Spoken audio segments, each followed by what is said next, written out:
Here's Odon back again. Good on you, Odon. Listen, one of the things that has been troubling an awful lot of people, and they've been asking us, they said, listen, give us some examples. You talked about the synoptic material, that the Quran, very similar to our synoptic gospels, that you have stories that are similar within the Quran, but obviously either written at a later date or written by different hands. Now, we don't have a difficulty with this in the New Testament because of the fact that we believe that they are written by different authors. We know that. We put the names of the authors out there. And we get accused of this all the time as Christians by the Muslims that see this, how can this be from Jesus? Who's Matthew, who's Mark, who's Luke, who's John? And our response is, well, that's a given. That is understood. They were there. They were witnesses, or they got it from the witnesses. That's why you get the same story, but four different perspectives.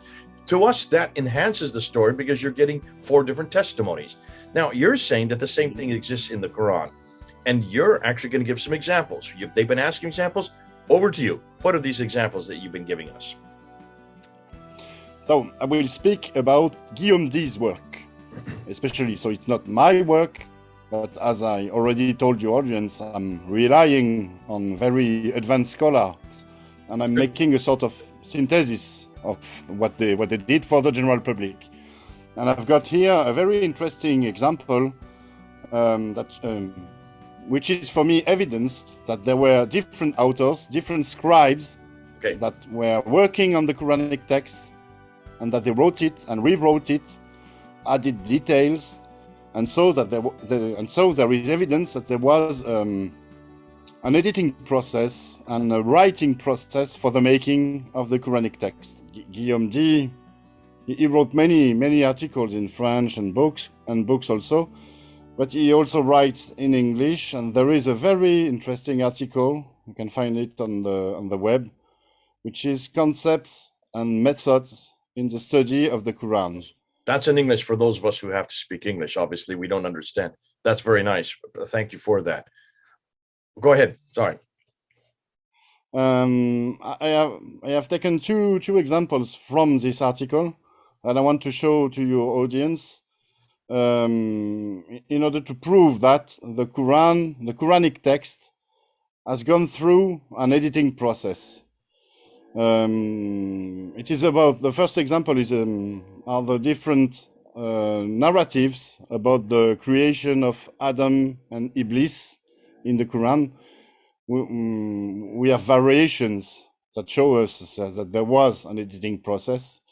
And there is also a very interesting discovery Guillaume Dye made. Actually, it was one of his students, Julien de Charneux, who made the discovery about the Mizan word in the beginning of Surah 55. So let's jump to the presentation. Let me share my screen. Okay, so by the way, if you hear some noise, I think it's one of my neighbors drilling his wall. So don't worry about the background noise. It sounds like a cow mooing in the background. He's drilling very hard on very tough concrete walls. But I'm hoping it will be done soon. So, but let's go back to the presentation of those variations in the Adam Iblis narrative. You find them in many different surahs, but here I have put together three different narratives that we find in Surah 2, Surah 38, and Surah 15. And we will see that we have differences, sort of discrepancies between the different stories. And I think those are proof, and I think Guillaume Dye also thinks those are proof of an editing process and a rewriting process. So in Surah 2, we have a very short passage, Surah 2, verse 34, about the prostration of the angels before Adam and the refusal of Iblis, which said, and when we said to the angels, prostrate before Adam, So they prostrated, except for Iblees. He refused, and he was arrogant and became of the disbelievers. And in Surah 38 and 15, we have different versions of this same story, and versions with added details. So, for example, in Surah 38, verse 71 and 15:28, the narrator has changed.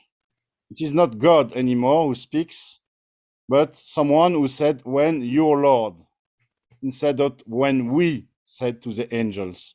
When your Lord said to the angels, I am going to create a human being from clay, and a detail which is absent from Surah 2. And in Surah 15, there is an added detail, which is the type of clay out of which the human being will be created. It is an altered black mud.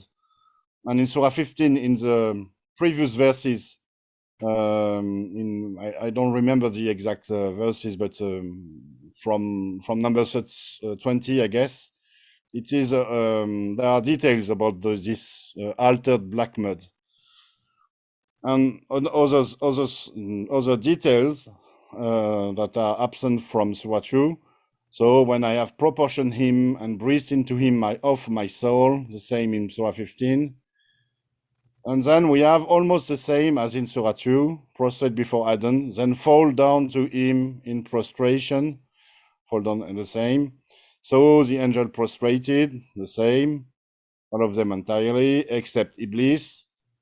And here in Surah 15, we have something from Surah 2, he refused, which is absent from Surah 38, and he refused to be with those prostrated. Surah 15 adds another detail that is not in Surah 2 to explain what Iblis refused. He refused to be with those who prostrated. And he refused, so, and Adam Iblis became arrogant and became among the disbelievers, kafirun. And in the following parts of Surah 38 and Surah 15, the story goes on, but there is nothing in Surah 2 about those new details.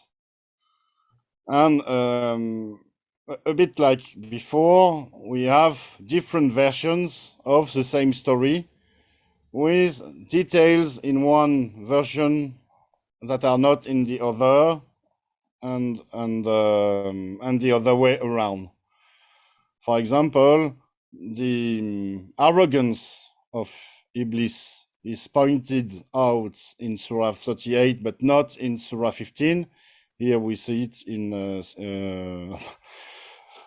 Surah 38, verse 75, where you arrogant then, and were you already among the haughty. Surah 15 keeps on with the altered black mud story, which we still do not find in Surah 38. I am better than him. You created me from fire and created him from clay. And in Surah 15, it's out of clay from an altered black mud. A thing which is very remarkable in Surah 15, the paradise is not named. There is a pronoun for it. In Surah 38, verse 77, then get out of paradise. And in Surah 15, then get out of it. As if the scribe kind of already knew that it was about the paradise, but forgot to mention it. And so on. We see almost exactly the same narrative in Surah 38 and in Surah 15. 38, 78 to 81, and in Surah 15, verse 35 to 38, it is the same narrative, almost the same. Then a detail in Surah 15 that is not in Surah 38, and thereafter, almost the same narrative with some added details in Surah 38. So we see that we have three stories that are very close, at least for the beginning of the story, it's almost the same in Surah 2, in Surah 38, in Surah 15. But we see that the scribes added details, and I think the best hypothesis for those variations in the narrative is that it was an editing process, a rewriting process. One could also put forth the hypothesis that it was the preacher who changed his narrative and who preached one day something like Surah 2, the other day something like Surah 38, and the day after something like Surah 15. But all in all, it really looks like a writing process, because it is, for some parts, they are exactly the same, like they were copied and pasted, like with the computer software.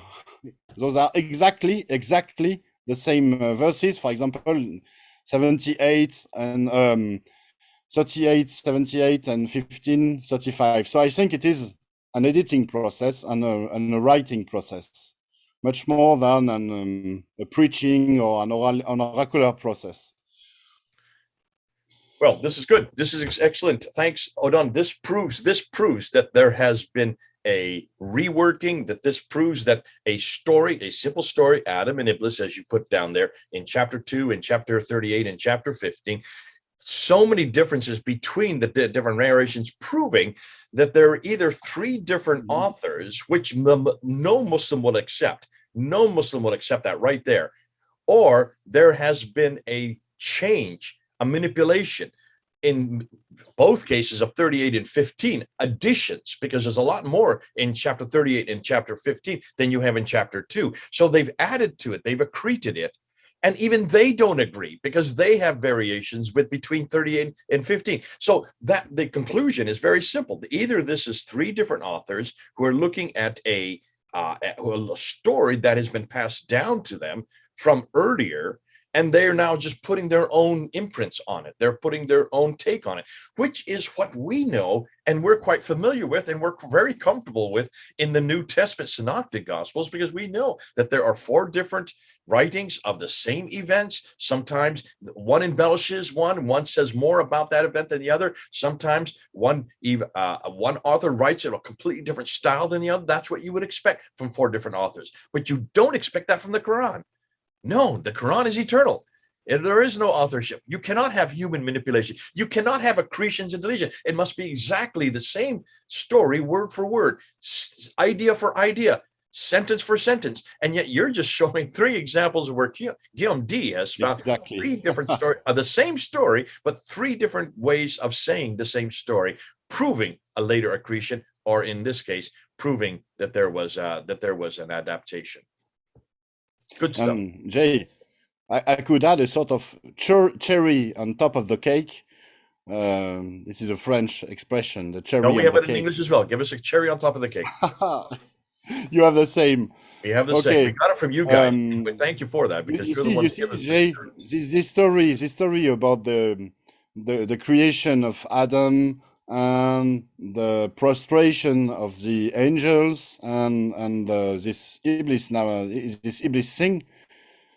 We find sources of this in the Jewish Christian tradition, the former Jewish Christian tradition, in a book which is called The Life of Adam and Eve.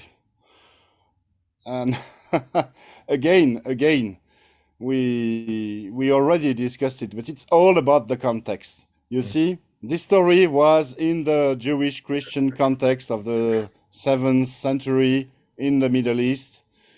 And we find it in the Quran, and we find different variations, added details about this story. And so one can only come to the conclusion that the Quran is a text that has been made out of the religious 7th century religious context, and it has gone through an editing process, a writing and rewriting process. Brilliant. So now we even know where the source is, which is what we've been always saying. They're all coming from an antecedent. In this case, it is an antecedent that comes from the 7th century, from the Jewish Christian milieu. Comes out of that. They lifted it out by the 8th and 9th century when they're putting the Quran together. You have not only different authors, but you can't even agree on what kind of clay they're talking about. One says clay, the other says black mud. So even that shows human intervention. That shows that there has been an addition by later scribes who then want to write in their own viewpoints or their own additions into this text. Well done. Thank you for this. Good example. And I understand you have another example. We'll be doing that one next. Thanks so much, Odon. Exactly. This is Jay and Odin. Over and out.